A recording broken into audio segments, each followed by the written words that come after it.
has anything to say about the deindustrialization of this country.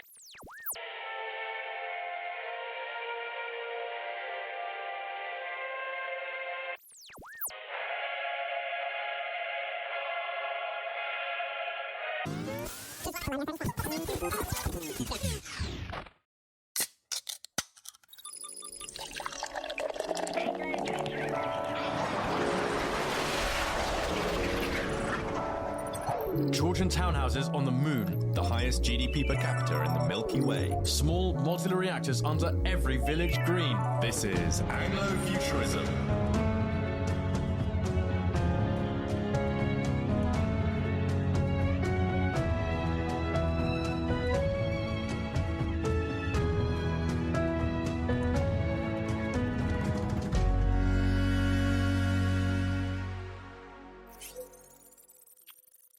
Hello and welcome to the Anglo-Futurism podcast. I'm Tom O. And I'm Callum Drysdale. And we've heard some potentially bad news, which is that the UK Space Agency is being rolled into the Department for Science, Innovation and Technology.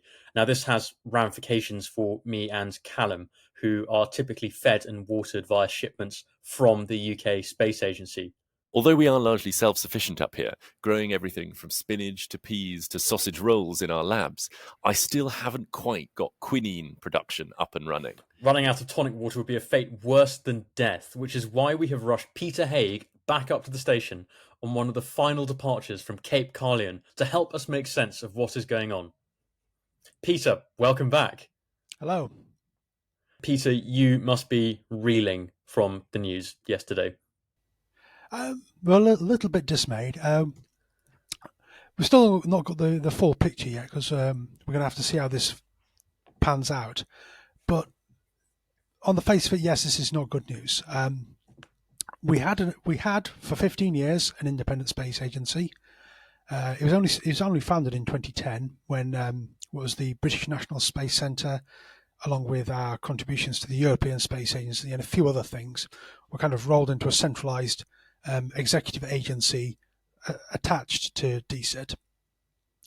But they had an independent management and budget, and now from April 2026 they won't. They'll just be another set of employees within DSIT. So yes, because that's basically the problem, isn't it? Right, that even though they say that the functionality will be retained, when you are part of an agency, you are vulnerable to budgets being shunted around. That, you know, people say this is one fewer Quango. That's quite a good thing. Not that one though. Not that one. No, it's like this sort of perverse case of they've managed to hit the one of the few ones that we actually rather like. I mean, it wasn't technically a Quango. It was still under government control. It just had. It's an arm's length body. Yeah, it's So that's right. If you have a sort of shared budget within DSIT, even though they're not announcing any budget cuts now, it means that in the future it's very easy for them to lose budget to other DSIT priorities like life sciences, for instance. And there's also not going to be as direct a reporting line to whichever minister's in charge of this.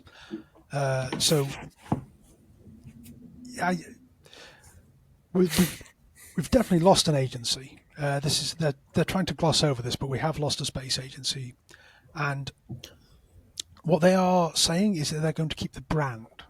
They're going to keep the name and the brand and this I think is quite telling, because to the government, I think space is just sort of a branding exercise for UK PLC.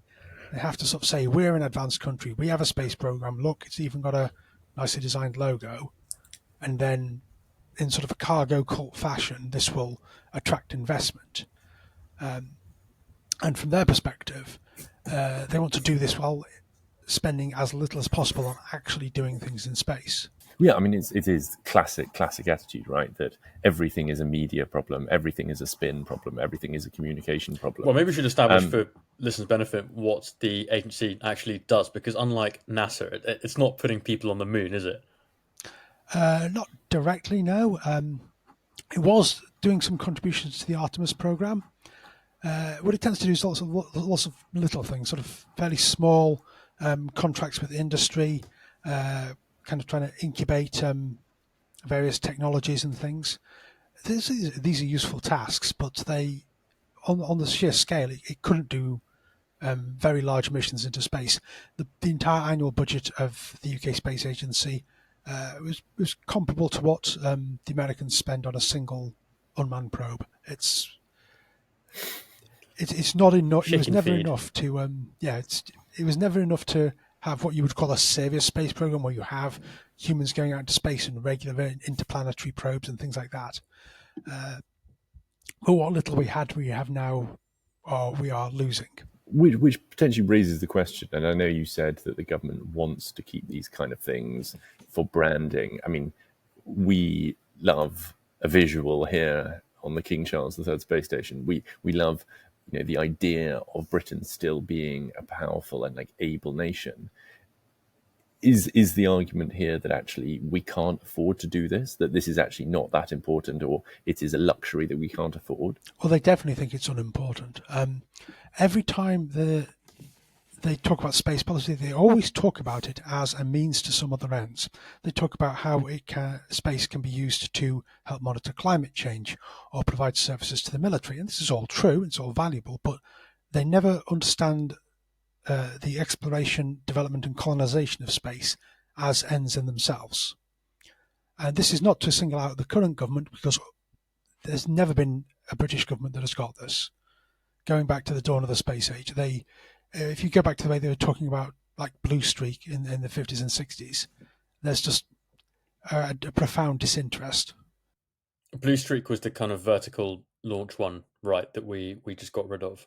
No, or was that Black Arrow? So a little history here. Silly, I always get them confused. Blue Streak was the one thing was Black Arrow. That's the one that's on its side in the ceiling in the Science Museum in London.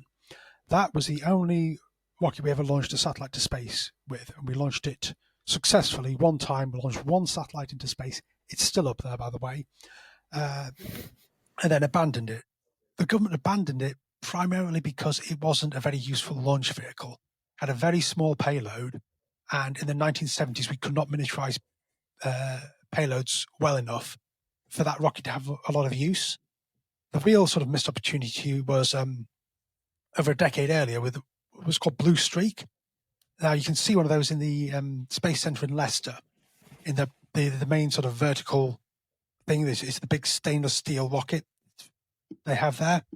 This was a British development sort of parallel to the American Atlas rocket that launched John Glenn into space and flew a lot of their early probes. It was a slightly smaller derivative of the Atlas, imported a lot of the technology, but it could have performed some of similar missions if we'd have gone through with it. But when it's used as a missile, which is its original purpose, just like the Atlas, when it was no longer of use as a missile, instead of saying, "Oh, this is actually a very good launch vehicle," like the Americans did, our government said, "Oh, well, let's just throw it away." They tried to reuse it as the first stage of the Europa rocket, where we got the French to build the second stage and the Germans to build the third stage, and it was a misbegotten international collaboration that never successfully flew a rocket.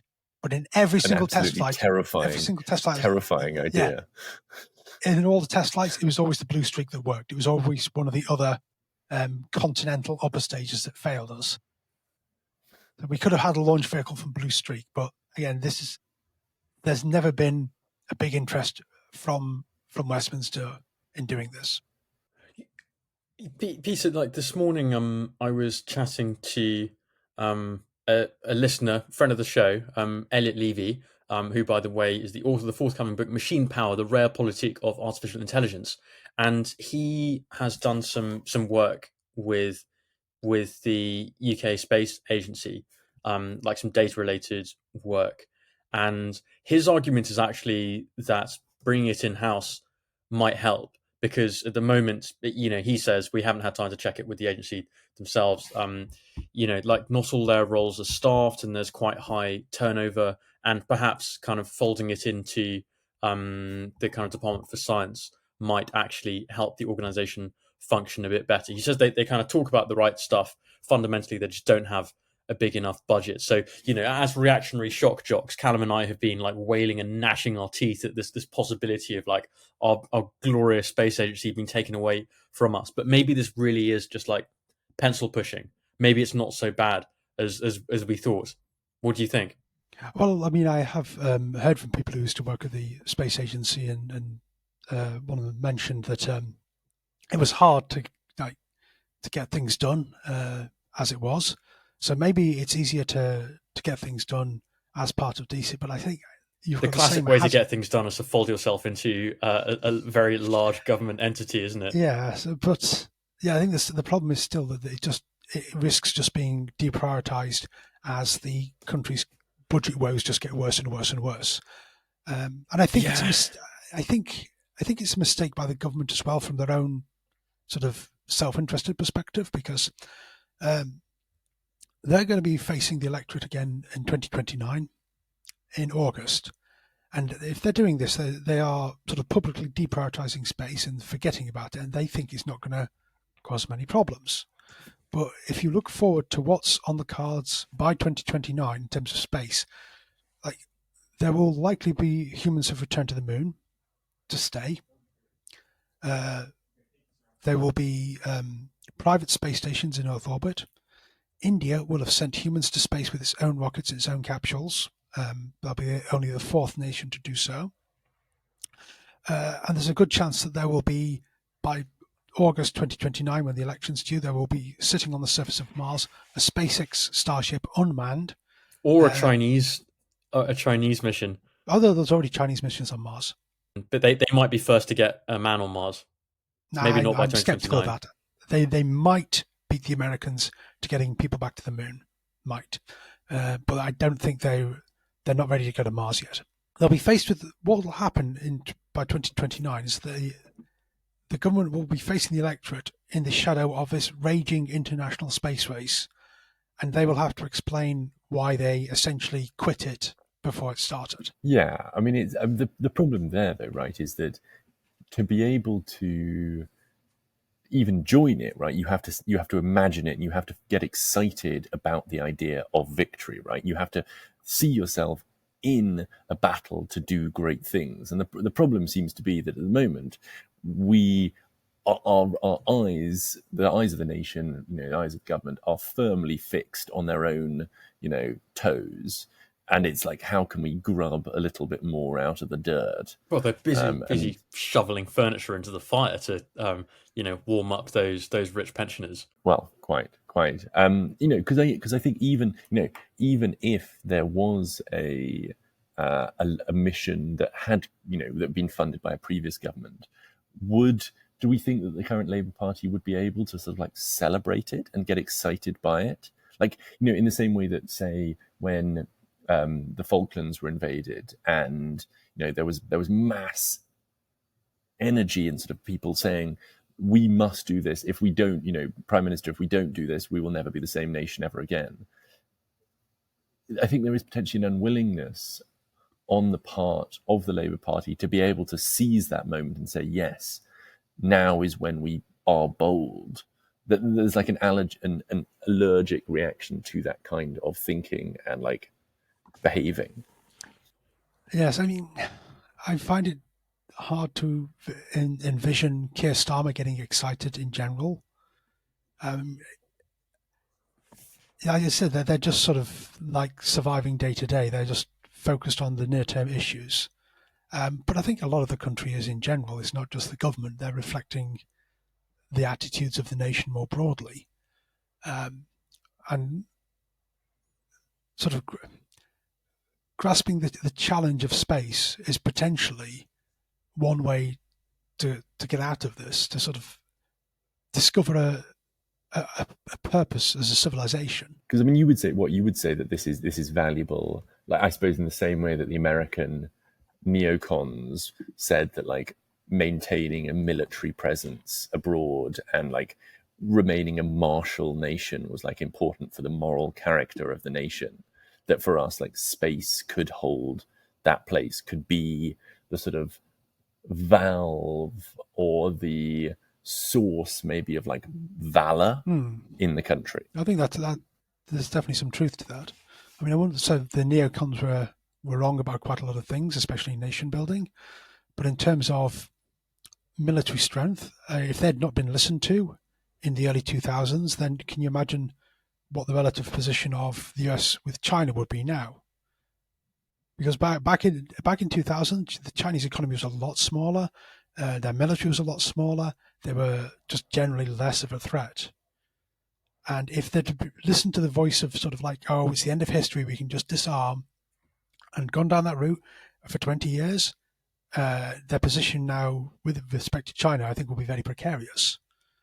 So yeah, I mean, it's an interesting thing to imagine, like what the impact, like with America, right? The impact of having coffins flying back consistently from Afghanistan, Iraq, like the impact that has on a nation, and similarly, what Britain would look like if we were regularly, month after month, year after year, receiving new space station launched, and now there are hotels in space, or there are now businesses that are now opening up and sending their workers to space, or there is now a British Mars base. Like, what does that similarly do to a nation and its like spirit? Yeah, I think it would be a good way to focus our energies. Well, I think. Look, Peter, obviously, just like you, I get out of bed every day hoping that today will be the day that the government announces that we're going to send a Brit to the moon. But contrary to the kind of tone of the discussion here so far, the track record of the Apollo missions is that actually normal Americans weren't that excited about it, and some actively disliked the thoughts. Not that simple. No. No. No. Okay. Well, I would be very glad to be disabused of this. So please put me to the sword. If you took polling at the time, the Apollo program was not very popular. Apart from a short time around the actual first landing itself, when it had majority support, there's a couple of reasons for this. One is that it was associated with the military-industrial complex and kind of got tarnished by proximity to Vietnam. The other was this very lazy argument about, oh, why don't you feed the poor with this money, which always ignores the huge disparity in size between any space program and any social program. It's always far more expensive to now feed the poor than it is to send anything into space. Yeah, and let's briefly put this into perspective for listeners. I think about a third of our GDP is spent on welfare, something like that. That sounds about right. And you want a massive increase in state spending that would be worth like 1% on space, that would be worth 1% of GDP, and that would be just like this kind of unparalleled multiplying of the money we put into space. I started a campaign called Penny for Space, which suggested the UK spend one penny out of every pound it spends, so 1% of government spending on space, the other 99% for all those valuable causes. And crucially, we get a very good rate of return according to kind of the history of investment in space. It depends who you ask, right? But you get like very good returns working on kind of space science. 7 or something, 7-fold comes back to you or something. In the US, you have countries like Fairchild who were producing all of the electronics for these big programs, who then spun out and actually generated them on digital age. Yes. But to go back to the Apollo program, it wasn't that popular at the time. But if you asked, starting from I think about 10 years afterwards, you asked Americans retrospectively what they thought of it, it is universally popular. It is one of the most popular things that the government's ever done. This is, I think, the really, really interesting thing about so many of these, right? In that this seems to be a fairly universal, like repeatable experience where the good things, people aren't really able to recognize them at the time. But by mythologizing them and by creating the myth almost post hoc, and people can kind of criticize this and say it's fake.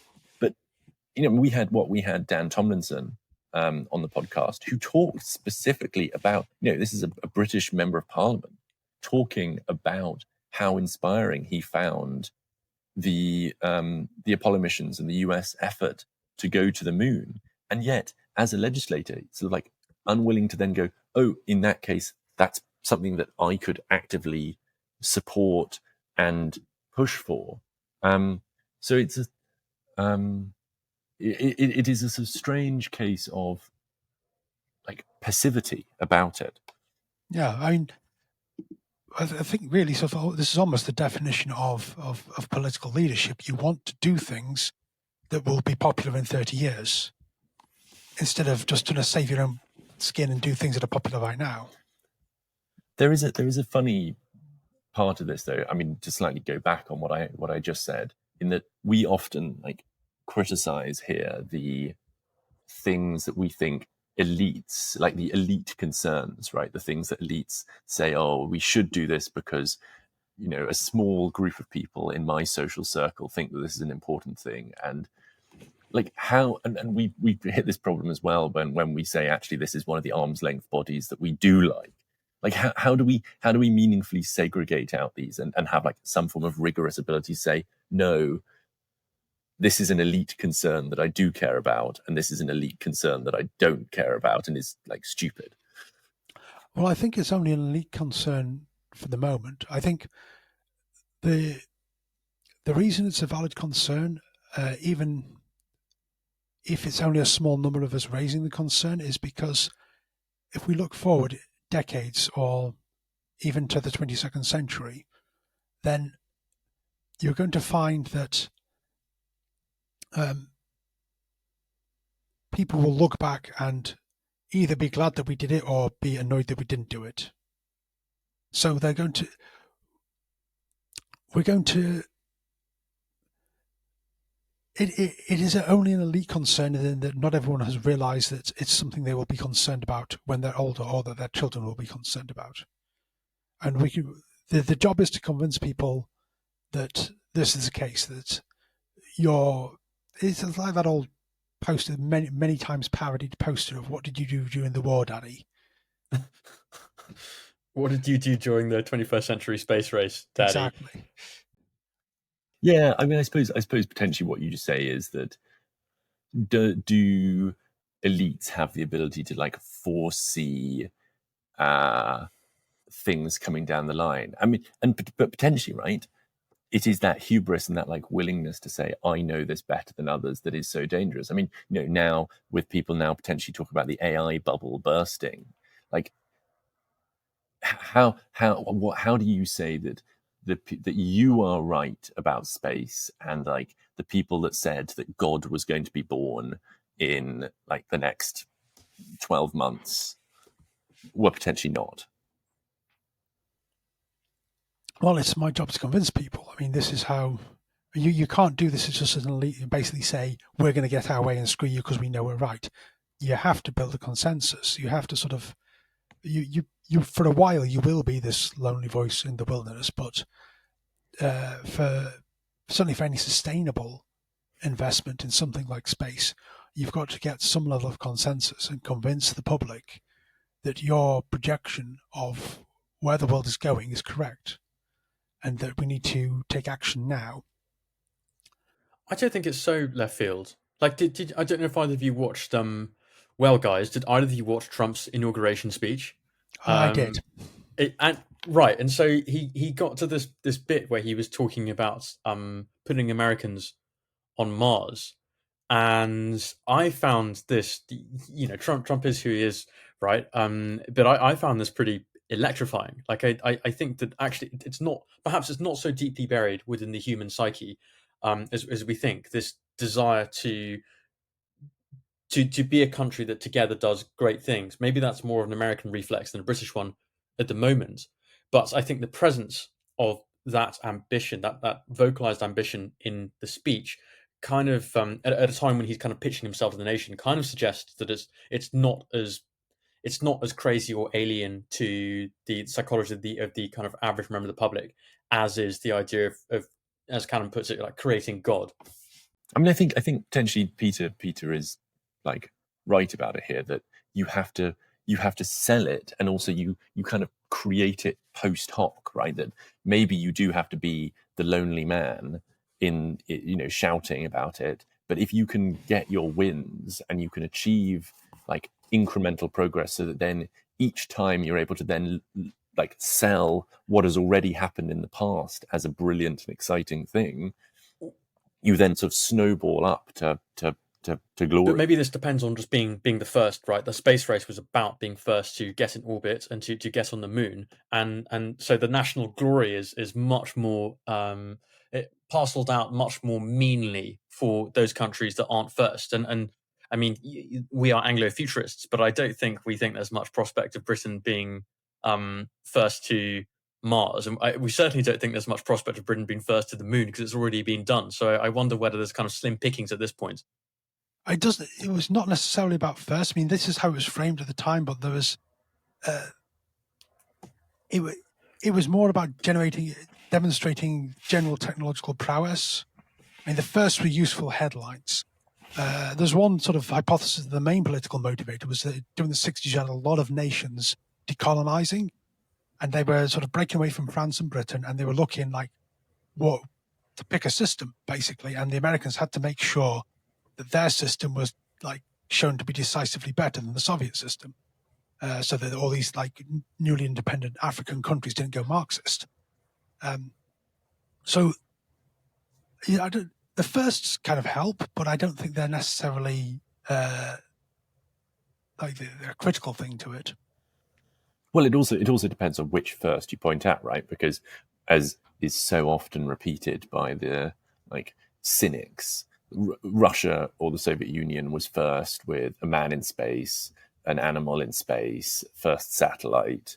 That part of it is can you market yourself well, and as now people thinking that the US was like the most important contributor to victory in like the Second World War and even the First World War, that a lot of that is storytelling and like idea building as well, right? Yeah, I mean,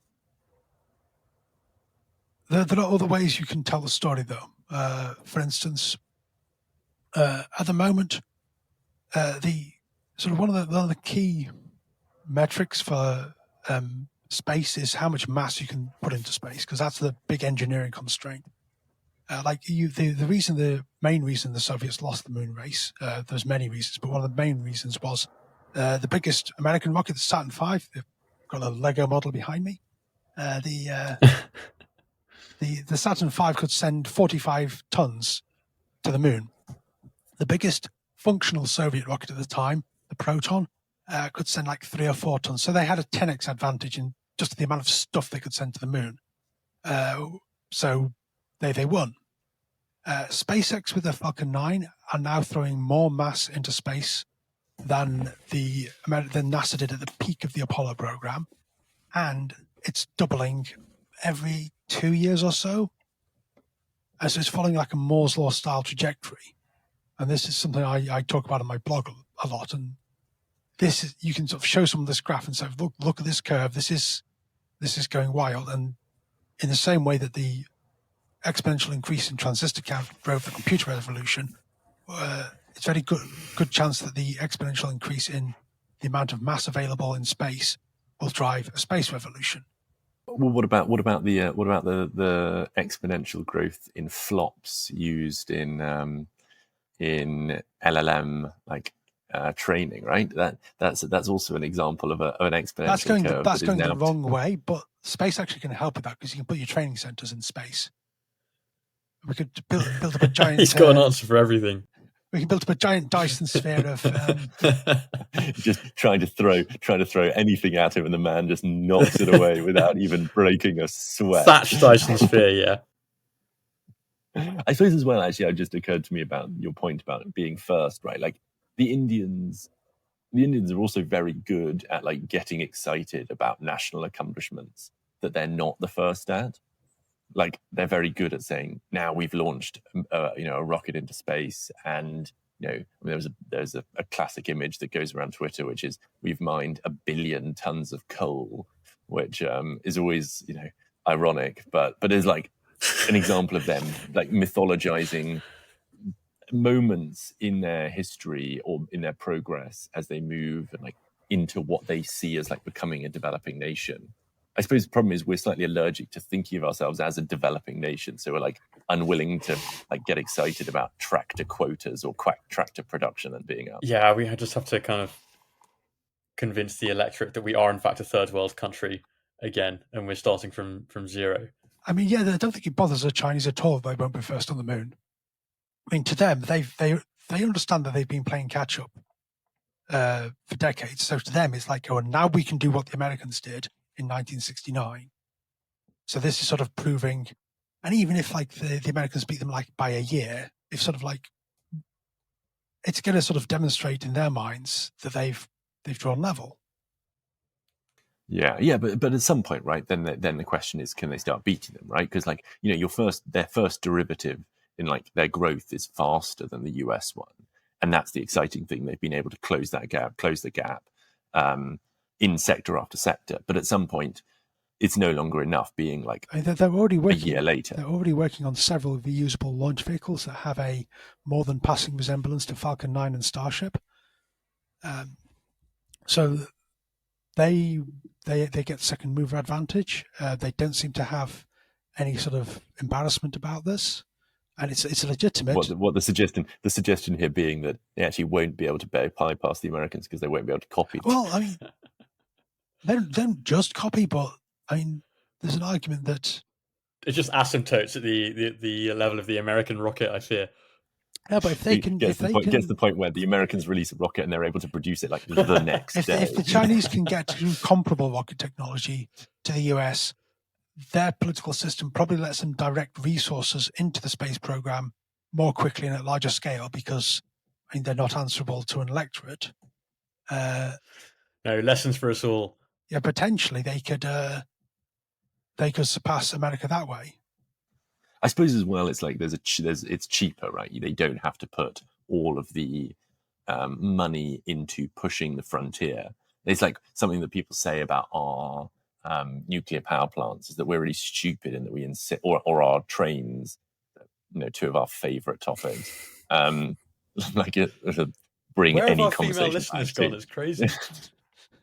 but that we like insist on having novel designs and a lot of these things, which means we have to spend a whole lot of money when actually there are like off the shelf designs that we could just take and implement and it would actually be cheaper. So again, the Chinese by doing the second mover are actually able to achieve more and like have a more sustainable program because they can just like, I mean, they're doing it deliberately. I think they are starting from a lower technological base and have to do it. But the point is valid that, for instance, on the subject of launch, I spoke to you before about a UK spaceport. I'm not sure there's much benefit into sort of putting some like big government program to develop a new launch vehicle. If we need launch capability in the UK, in the British Isles itself, we shouldn't feel any shame in importing it. Just try and build a launch pad for a Starship or a New Glenn, and try and get those companies to come here and launch their rockets here, preferably Elliot British Levy, workers. a friend of the show I mentioned earlier, says we should be using the Chagos Islands and launching from there because they're close to the equator. So RIP, I suppose. And we've still got Ascension. We've still got Ascension. Ascension is the perfectly named island for this kind of carry-on. It's pretty small. It's I'm still of the opinion we need to launch from the British Isles into polar sun synchronous orbit, into what's called the dusk dawn orbit. So it's face onto the sun at all times and stays that way. So we can have a space station on which the sun never sets. Well, we're potentially going to have coming on the podcast people who are beaming solar power down to Earth. So actually, that might be well suited. I mean, I've heard about this project. I mean, it might. I think as well. I'm now just thinking what you said about the bringing capabilities into Britain. That there are basically two strategies, right, to develop technologically. Is that you can either hold out for some generational innovation and entrepreneur, hope that they emerge in your country, and then hope that they don't leave and go to somewhere better. Or I think as people have started talking about is you have to, Britain is going to have to rebuild the infrastructure of technological progress from like a lower base. So in the same way that the Chinese started with low value manufacturing, imported it, got really good at doing like plastic extrusion or fabric production, all these like really basic things. So they had a more educated workforce who was then able to slowly but surely move up the value chain. And you get companies like Foxconn who are now not just a manufacturer but actually are quite good at designing electronics themselves. That you need to work through the whole chain. And what we seem to be doing in Britain repeatedly is thinking we can do that like end stage IP development, ideas stuff without having any of the lower down, like more fundamental technologies. Yeah, I think sort of if we were to try and become a leading space nation, it would require a fair bit of time to climb the value chain. As it were. We do have a lot of stuff, a decent base to start from, though. I mean, we have a fairly mature small satellite industry that captures a disproportionate share of the world market compared to our overall economy. We have some institutions which are very good at space, things like Space Park Leicester. We have the ingredients to get started, but it's all about there's a lack of political will, which has come back to sort of the state of the UK Space Agency. It's even sort of what it means for the day-to-day operations is probably less important than the fact it signals the government don't really care. What should the government be doing? And let's imagine that you haven't swept to power on, or you haven't become some authoritarian leader with untrammeled power. Like, in fact, you're running the Labour Party as it is now, with people clamoring for you to increase welfare spending and that kind of thing, and like you're constantly getting roasted by the press. Like, in those straitened circumstances, what realistically can a space agency actually aspire to achieve? Well, it's difficult. You need to sort of I mean, the case I would make to the public is that most people in this country who work pay some percent of their income to a pension. You pay a couple of percent, and that goes into your pension when you're old. I would say that even in these very difficult times, when like every sort of department is screaming for money and the taxpayers overburdened, even in these times, I think we need to make some plan for the future. And so this, my sort of campaign for the penny for space for 1%, that's probably less than we put aside for the future in our own personal finances. And I think it's a reasonable level to put aside to ensure the future of our civilization in the 22nd century, because that is literally the stakes. I mean, but over the next few decades, we're going to see the US and China move out into space.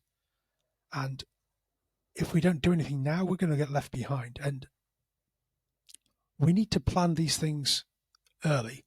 Do you know what year the first components for the Saturn V, or the first investment in the Saturn V, was made by the US government? Or I don't know, 64? 55. 2 years before Sputnik, there was a US Air Force contract to build a much larger generation of rocket engines, one of which would become the F1 on the first stage of the Saturn V. And this, I mean, the Saturn rockets were actually designed at the Army Ballistic Missile Center, so they were sort of a long way off in the Army. They would become a couple of years later, but they would use these engines that the US government was paying for the development of 2 years before Sputnik, because there was sort of an understanding that this was a technology they needed to master, that there was going to be a demand for high performance engines, so they spent the money, and this would let them win the moon race 14 years later. I like the idea that Peter, that you phrase this in terms of a pension, because if there's one thing in Britain that we like doing is boosting pensions. So potentially, actually, what we need to do is we need to make out that this is a civilizational pension. Like the country is paying into its pension to ensure that in, I don't know what the equivalent in country years is. What's the dog year to country year to human year conversion rate? But in the future, that you like basically are able to maintain a living standard that is like on par with, or like what you would want to maintain, and you have to have this like insurance policy in place that it could, put money behind and invest in these technologies that are necessary for the future and then can protect us and, like as you say, make sure that we don't get left behind. But yeah, you might have to dress it up as like the quadruple lock, but for space. I may sort of bundle it with other concerns, because I think along with space, I think that AI and biotechnology probably are the big ones that are going to determine where we are by 2100. This is a big concern of mine, is that we have very short time horizons in this country. I've tended to notice these short time horizons line up fairly well with actuarial tables of when boomers are going to disappear. But from my perspective, I'm looking forward to the 22nd century already. And if my two sons live as long as my grandfather did, they'll both be around in the 22nd century. So this is not science fiction. This is not far off. This is like, what is the country going to be like for your children and grandchildren who you're going to meet? Yeah.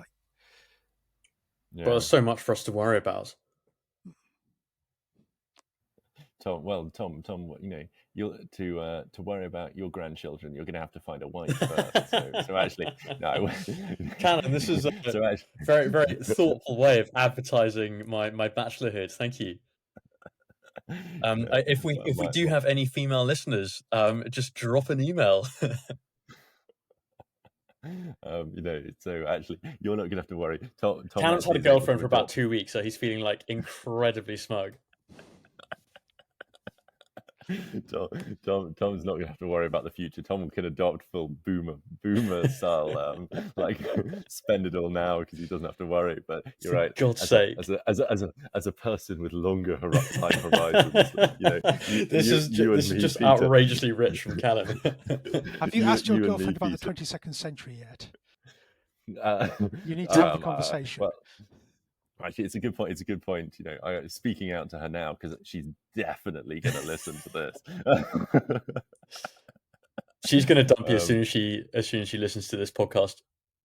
Yeah, that's probably true. It's probably true, actually. So, but I'll cross my fingers anyway. And for the moment, as a non-single man, I can be with Peter here on the long-term horizon.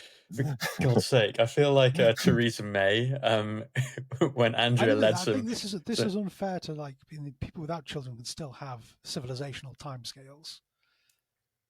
Okay, so you think that actually, even though the boomers did have the children, that even having children, they were still. No, it's not a guarantee, but I mean, it's the way I think about it. I think a lot of people can be helped sort of get to where I am if they have children by saying, well, you just ask them to project out how long their children will live, and sort of people don't realize how far into the future their immediate family will extend sometimes. I mean, I think even like yourself, right? I mean, I think I'm the youngest here on this call, but I still think that we have, we like all of us probably should expect to live for another 40, 50 years at minimum, like 60 years. I mean, there is quite a lot of things that can happen if you map onto, the 20th century, or even, the latter parts and then into the 21st century, that there's a lot that can happen. And it, as you say, 14 years to the Saturn V rocket. Why, as Nick Clegg said, we can't invest in nuclear power stations now. It'll be 10 years' time. Like, you're still going to be alive in 10 years' time. But no, he wasn't in politics in 10 years' time. He had a cushy job with Facebook. So it was no longer. Yeah, well, yeah, maybe that's. Yeah. But Peter, you could die on Mars if you wanted to, if you're correct about the rate of change in the space industry. I know you don't want to because you're not walking the walk because you have kids who you don't want to abandon. Well, I think also I actually prefer a lot of these large rotating O'Neill habitats nearer to Earth. I thought you were going to say you prefer Earth, and I was like, oh my god, cancel the broadcast. He's gone out of character, but no, an O'Neill cylinder, very very on brand. But the these are the kind of things that people just think you're silly when you're talking about them. This is just nonsense. It's hard to connect to real life, and this is part of the job I'm trying to do, is to, like, this is real. They're like the starships they're launching in Texas. They're real. Like, remember the 5th launch in October last year? This is one of the first time they caught the booster. Yes, Like yes, a incredibly glorious amazing moment. I actually think this may have had a part in swinging the US election, because at the time Musk was sort of really tight with Trump. Yeah. So yeah. this yeah. became part of his pitch to America. But this is what I was alluding to earlier. This is, the kind of I think part of many of us wants a society to be not only about kind of all the things that Western democracies do at the moment, but also achieving great things together. Like I personally found that like very inspiring, and I certainly wasn't the only one. And I think this is something that is perhaps dormant in the British psyche at the moment, where governments are simply seeking to kind of like paper over division and ensure that like welfare recipients like aren't so angry that they're like turning up at Westminster with pitchforks. Like, but actually, there's like, and I know you write about this. There's perhaps a more profound thing that governments can be doing, which is leading the way into feats of greatness. Like that, that's what I want my taxpayer money to do. But it requires like homogeneity of like cultural vision, right? Like the problem is it requires a politician to be able to say, when I like say X, I can reliably like model how it will be responded to. And I think that's potentially part of the problem.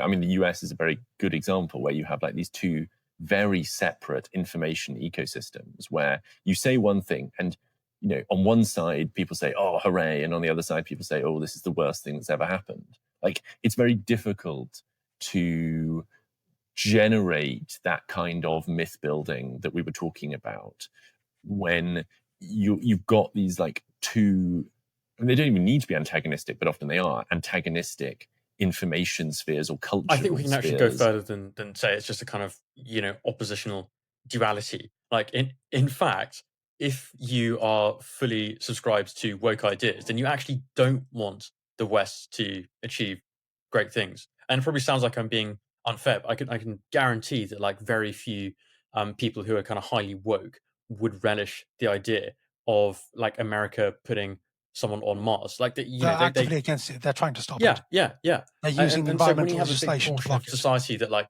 actually doesn't want to, they don't love the civilization that they're from, and they don't love large aspects of it. This is what I'm saying is that this is terrible for space programs. The reason you can't have rockets anymore is because of woke. Well, I mean, there's people on the right who want to destroy civilization as well. But both sides seem to think that once civilization is destroyed, that these sort of weird basement-dwelling shut-ins will rise from the ruins and build their utopia. Probably not. Hey, no reason to slander us. But that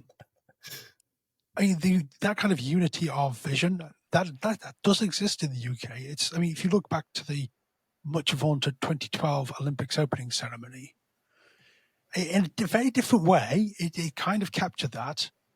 A lot of people I think that's true. I mean, obviously, we've about this, but yeah. The NHS, by the way, was not that popular when it started. The BMA was very against it. Yeah, the BMA was against it. Yes, no, I think that's right, but I still think that potentially we are moving in the direction of like a more fragmented, like cultural sphere. I hate to bring it all back to immigration, but like, can you imagine like recent arrivals, like getting really into the idea of a space program? Maybe I'm being very unfair. But I don't think you even need to. Like, I don't think Boris way for the moon for a new moon landing kind of campaign. But I think more you can just say that actually the problem of the 2012 vision is that now it's like already it looks like quite quaint. I think it was directed. I think it was quite directed at the sort of older generations. I think millennials and older. It was bordering on nostalgia when it happened. Oh, I mean, woke confession. I actually enjoyed it.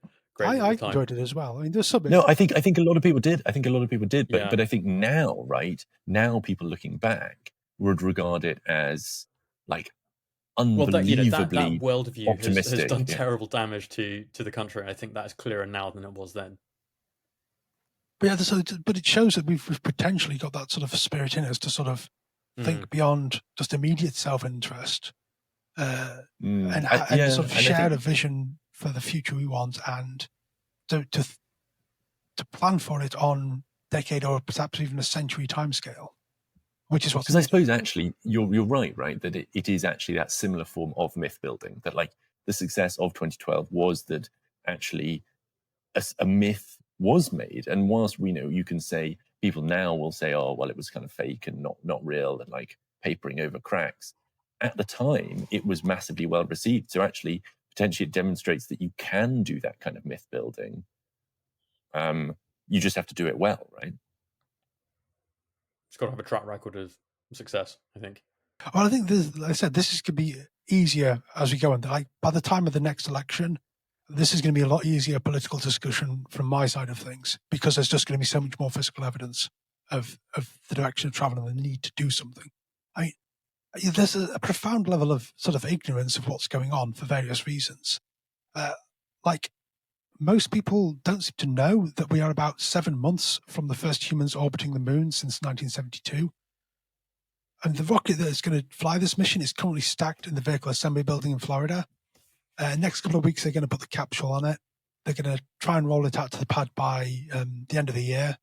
And they're aiming to launch February to April. Surely, this is still the space launch system, right? Yeah. I just find it inconceivable that they'll be putting someone in orbit around the moon in 7 months. They will. They almost certainly will be. Right. Are there test flights that have gone well?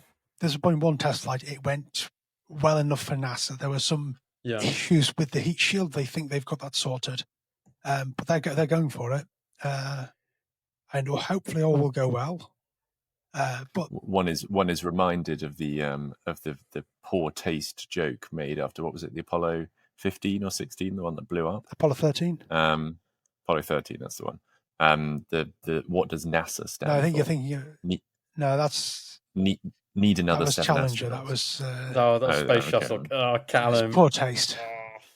Well, as I said, poor taste. But surely the problems with the heat shield, that feels pretty fundamental.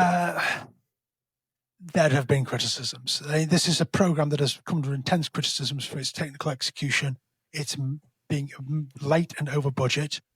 But going back to something you said earlier, assuming this goes well, and I really hope it does, and this will be looked back on as a monumental mission. People will forget about them being chewed out by the Office of Management and Budget for cost overruns.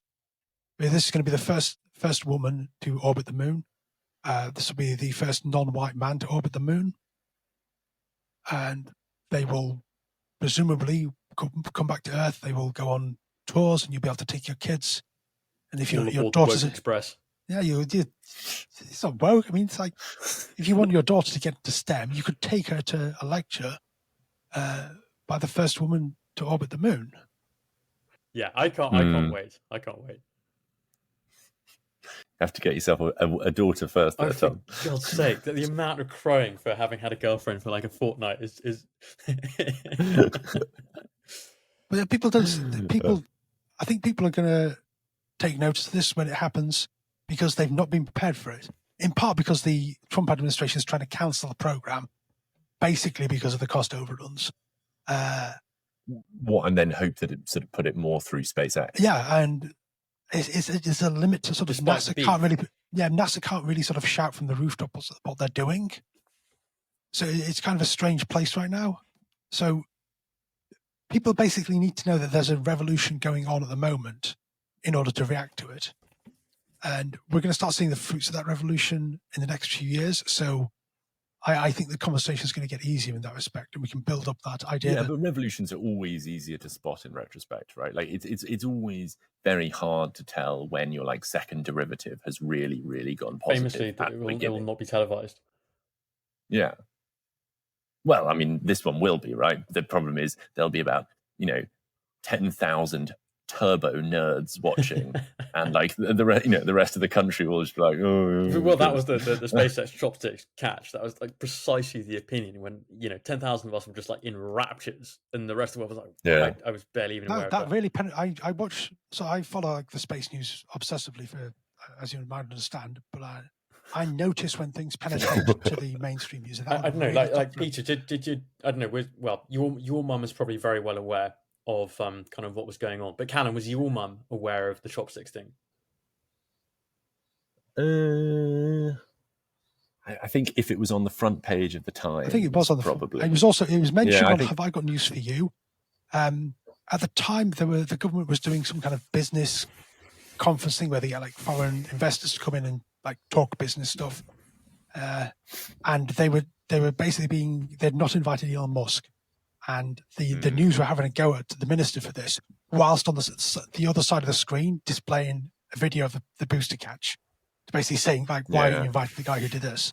So that kind of cut through to the extent that there was a political problem for a minister in this country.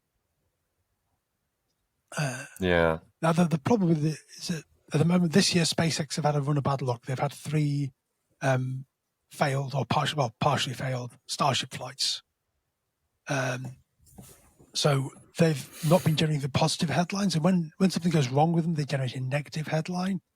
Certainly in the sort of more hostile parts of the press, and you genuinely get people saying, SpaceX can't get a rocket off the ground without it exploding, because if it doesn't explode, it doesn't appear in the Guardian. So, but you've been quite good at, like, I think I've seen you sort of opposing people who are just like obsessively antagonistic about Elon Musk, and like even if you dislike the man, his like technical feats must still count for something, and yet people seem like determined to cast like everything as like fraudulent or like chance, I suppose. Yeah, or the government, the US government's paid for it. The US government did assist SpaceX, but they assisted a lot of companies, and none of them have done what SpaceX have. I mean, like, you just have to sort of start getting there's some basic facts out there. Like last year, the Falcon rockets, between the Falcon 9 and Falcon Heavy, launched 134 payloads into space. That is the same number of payloads that the shuttle launched into space over 30 years. And just so it's an education. I think once people comprehend the kind of things that are happening, that it won't be that hard to build a consensus beyond a bunch of, what, as you say, turbo nerds.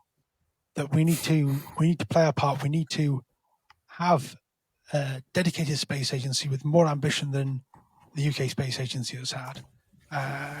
We need to get moving and build something as a civilization. So if you were running the UK Space Agency, or Tom, was that what you were going to say? I was about to ask exactly the same question. I'm aware that Peter has to catch his capsule back to Earth, but maybe we can coax this answer out of him before he goes. Well, I don't think I would like to run the UK Space Agency, because it's doing useful things. And that is why it must be you, Peter, to quote Marcus Aurelius. It's doing useful things, but and perhaps it's better in the long run than it is just a part of DSIT, which is just engaging with business and doing its current functions. But we might need a new UK Space Agency that has a more sort of mission-focused outlook, that has a big project. And the one I always think would be good for this country and for our partners in Europe is to build a true space habitat in low Earth orbit. Well, a second one after the King Charles III space station. Yes. But like the difference between a space habitat and a space station, as I say, a space habitat is a place in space you can live. A space station is a place in space where you won't die. The ISS obviously falls into the second category. You can't live there long term. So we'd want to build something that rotates to produce gravity. Rotates to produce gravity, that has radiation shielding and all these other things, so you can just move there.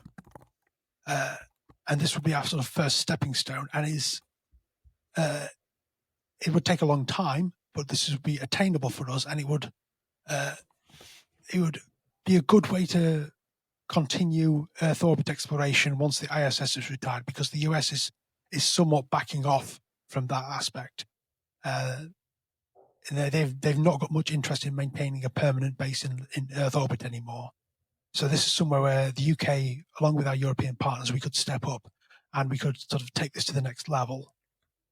Well, Peter, perhaps the next time we meet, your third appearance will be in the King William V space station. And between now and then, where should interested listeners go to read more of your work? Is it still the excellent Substack Planetocracy? Yes, planetocracy.org. You'll take you there. You follow me on X, where I post fairly regularly. But yeah, where you go if you want the real inside scoop on the turbo nerds. Oh yes, there are a lot of turbo nerds, especially in the conversations I'm in. Many turbo nerds. Some of them might even be present on this call. There is no greater compliment or title that I can bestow upon anyone. So it is a brilliant company to keep.